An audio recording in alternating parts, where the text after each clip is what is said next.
Hello everyone.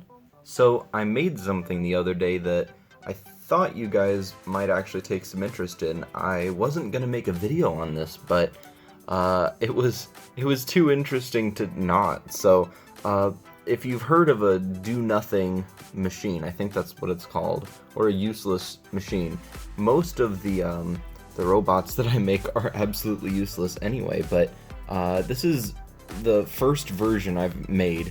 And if you look over here, you can see a little bit more of the inner workings. So you can make this using just Mindstorms, but I I went the complicated route apparently and included power functions in here too. So let's get this started up.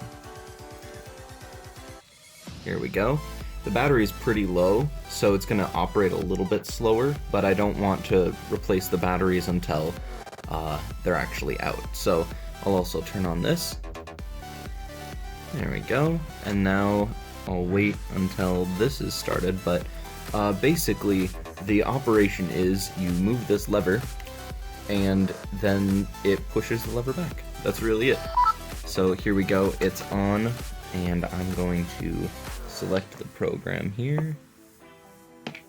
Useless.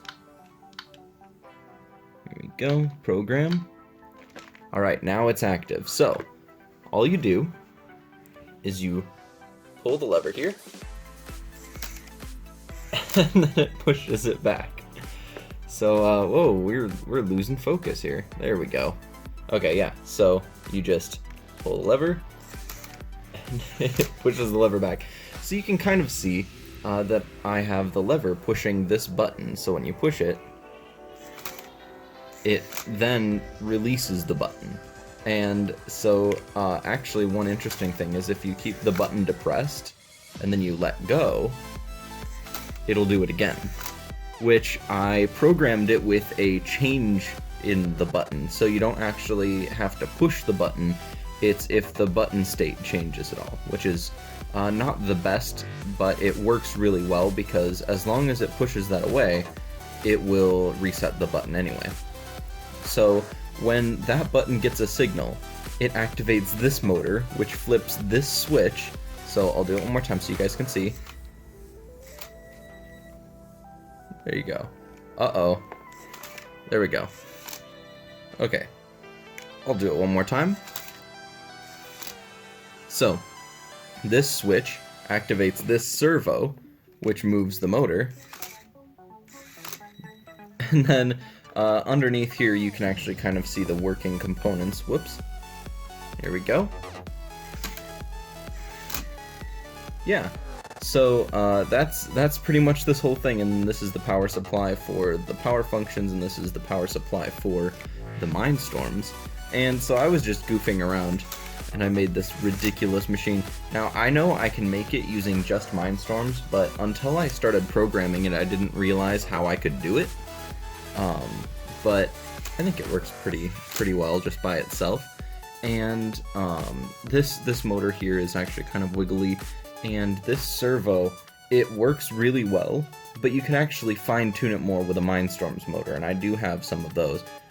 So when I build it completely out of Mindstorms, which I'm probably going to do at some point, I'll probably make a video on that, kind of saying how you can make it at home if all you have is Mindstorms, because some people who have power functions don't necessarily have Mindstorms, and people who have Mindstorms don't necessarily have power functions. So it's better if you want to make it at home that you have, you know, the fewest amount of parts necessary.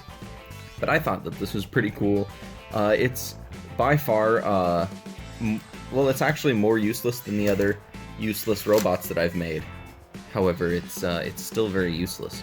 That's pretty much it. I mean, this arm here, actually, I'm gonna turn off everything. So that's off, and then I'll turn off the Mindstorms. I think that's it. Yep. Okay, so I'll turn off the Mindstorm so it doesn't just activate on accident. Now, if you rotate this motor, I'm gonna rotate it like this, you can actually see how this lever operates. So all it does is the motor just rotates this black part, which then goes all the way through and pushes that. I made it so that the black bar in there rotates 180 degrees because that's both of the limits of the servo. The servo goes 180 degrees total.